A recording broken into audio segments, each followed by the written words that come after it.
Sunod na kami. Mainot na kami.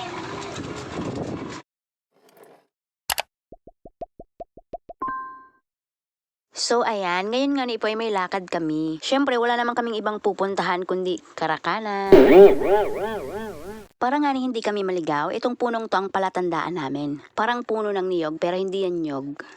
Pero hindi dyan ang bahay niya kundi doon sa harap. Maghahanap lang muna nga ni kami ng mapaparkingan. Tapos ayan na, pwede nang bumaba. Dala nga ni namin yung tira naming kanin. Kasi nga ni kanina may event din doon sa tahian namin. Kaya nga ni ang masasabi ko lang ay busog match.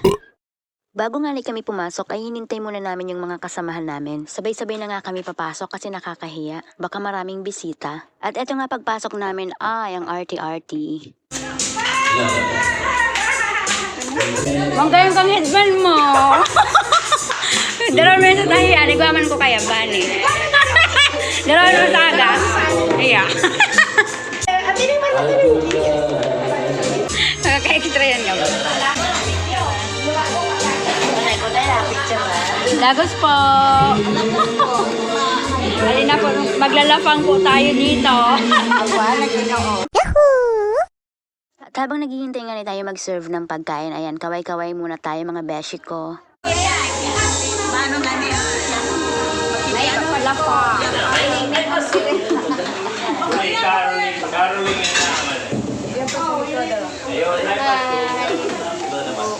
Ay, uya pa. Ito mo pala sa likod.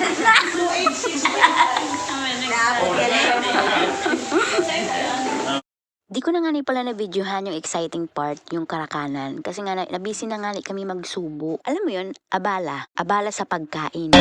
Fast forward na nga tayo dito kasi social ang lola nyo. Wine ang iniinom. Ayaw, di ma!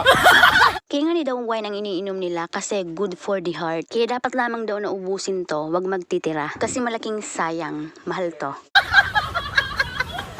O diba? Hindi pa umiinom yan para malakas na ang tama.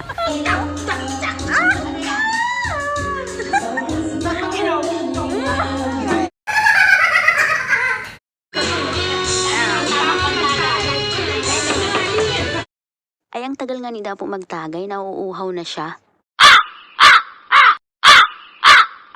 At talaga naman itong si ate, napakamasayahin. Pero wag kang magparasuba-suba sa kanya dahil kung gaano siya napakamasayahin, ganun din siya kapag nagiging dragon.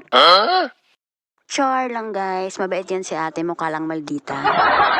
At dahil nga ni magsisimula na ang tagay, ano naman kaya ang say nila? Ang tamang pagtagay. Ang tamang pag-inom. Ang tamang pag-inom. Ang tamang pag-inom.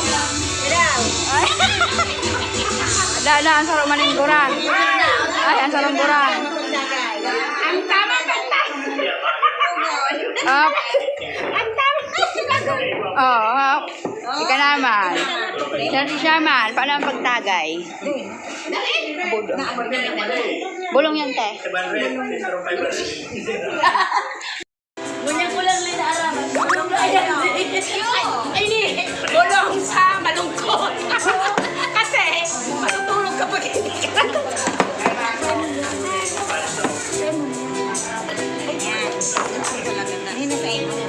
Maray pa na. Lalo na yan. Cheers.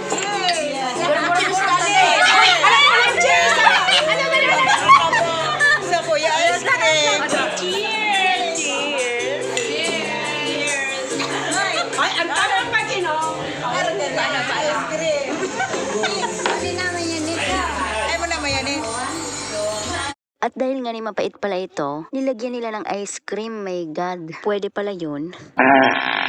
Parang hindi ko nga ni ma-imagine yung lasa ng alak na nilagyan ng ice cream. So ano nang tawag neto? Wine float?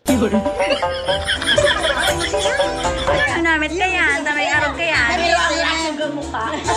Namit na. Ang namit ka, wine float. Ang namit niya, nakabidyo ka. Wine float. Anong namit? Ang namit niya, nakabidyo ka mo. Anong namit ng wine float?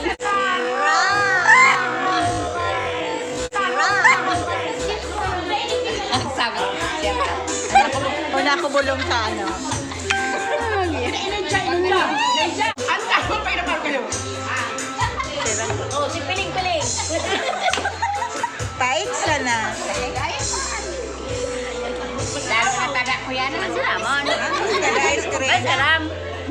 Hindi na umuso Gusto daw, masarap. Sige daw. Itong gaan. Sige daw. Namitan mo muna. Namitan na mo kung para picture. May ice cream. Sus, maraming ko. Lang namin. Namit na eh. Sobrang hamis. Hamis. Mamison. Pagalo na ice cream. Tama pa din. Ipiling-piling. Piling-piling. Bigla sa nang naraon. Ang tama pa ginapagin. Na-curious na nga ako ng mga pinagagagawa nila kaya sinubukan ko na din. Di ko nga ni talaga ma-imagine yung lasa pero ngayon malalaman na natin.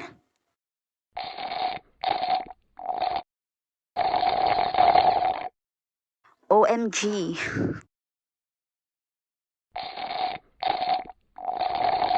Nakaka-speechless pala ito. Di ko na nga sasabihin yung lasa. Kayo na lang yung humusga. I-comment nyo na lang dyan sa baba. Social media experiment ko na nga din ito para malaman ko kung sino talaga yung nagsusupport sa akin nanonood ng video ko hanggang dulo kahit napipilitan. Kaya pag nag-comment ka, automatic alam ko na. Kaya maraming thank you sa inyo. Masarap nga din pala itong gulaman. Kaya sabi ko kay ate, tikman niya. At nung susubo na nga siya, ang sabi niya wag ko raw siyang videohan. Kako hindi pwede, dapat may documentation. At talaga namang pag ako ang kasama niyo, wala talaga kayong kawala. Hanggang dito na nga lang muna mga beshi ko. See you till next time. Bye-bye!